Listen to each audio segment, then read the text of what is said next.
হাসিনার বিচার হচ্ছে, হাসিনার বিচার হচ্ছে।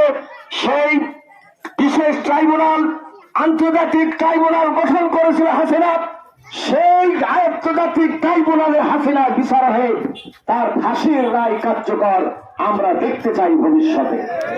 তার যত বাহিনী আছে, এই আয়না ঘরের যাদের জড়িত আছে, যারাই ফাঁসিবাদের দোষর, তাদের বাংলাদেশে আমরা বিচার দেখব।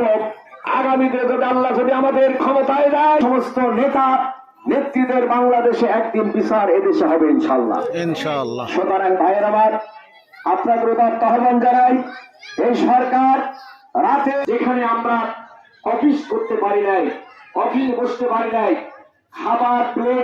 খাবার নিয়ে প্লেটে বসেছে, পুলিশ আমাদেরকে গ্রেফতার করার জন্য তারা পেরেশানি হয়ে গেছে। পুলিশের ধাক্কায়, পুলিশের তাড়নাতে আমরা